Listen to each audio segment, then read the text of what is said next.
আসসালামু আলাইকুম রহমতুল্লাহ। ঈদ মুবারক, ঈদ মুবারক, ঈদ মুবারক।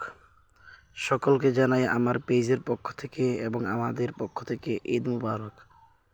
প্রথমেই আমরা মাঠে যাচ্ছি, আস্তে আস্তে যাচ্ছি এবং কয়েকজন মিলে ছবি তুলতেছি। এলাকার যারা আছে এবং আমার ছোট ভাই এবং ফ্রেন্ড সার্কেল সবাইকে নিয়ে মাঠে যাচ্ছি। সকলেই নতুন নতুন জামা পরছি এবং সকলকে অনেক সুন্দর লাগতেছে। যে যার অবস্থান থেকে ছবি তুলতেছে, ভিডিও করতেছে। আমিও ভাবলাম ছবি তুলে ভিডিও করি, আপনাদের সাথে শেয়ার করি। ভিডিওটা কেমন লাগতেছে অবশ্যই জানাবেন এবং আমার পেজটা ফলো করে দিবেন। এখানে অনেকে আছে, আমার ছোট এবং বড়, তো সবাইকে নিয়ে মাঠে যাচ্ছি। আমরা একসাথেই মাঠে যাই।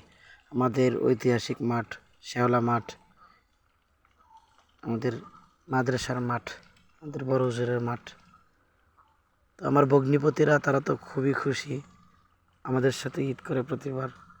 আমরাও তাদেরকে সাথে পেয়ে অনেক খুশি। তো দেখতে দেখতে মাঠে চলে আসলাম, বাজারে চলে আসলাম। বাজারের পরে মাঠ দেখেন, এই যে এইদিকে এদিকে আমাদের মাঠের যে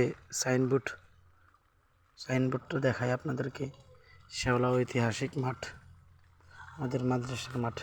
আমরা প্রায় একসাথে অনেক মানুষ নামাজ আদায় করি, প্রায় 15 থেকে 16,000 মানুষ নামাজ আদায় করে। আলহামদুলিল্লাহ, এত বড় মাঠ, আর আমরা মাঠে নামাজ আদায় করি, খোলা মাঠে।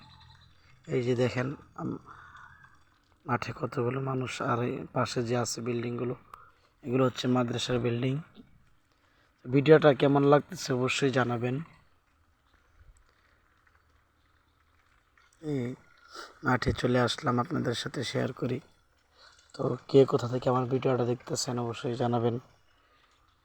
দেশের গ্রাম সকলে ঈদের খুশিতে, ঈদের আনন্দে, ঈদের ছুটিতে বাড়িতে গেছেন।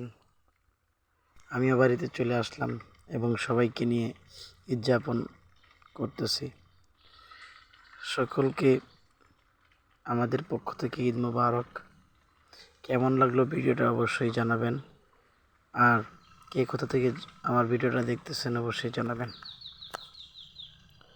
তো মাঠ শেষ করে নামাজ আদায় করে আমরা হাঁড়ি পাতিল কেনার জন্য আমার বাগনির জন্য চলে আসলাম। এই যে মামা দেখেন কত সুন্দর সুন্দর হাঁড়ি পাতিল বিক্রি করতেছে। আমিও কতগুলো কিনে নিলাম আমার বাগনির জন্য। ভিডিওটা ভালো লাগলে অবশ্যই শেয়ার করবেন।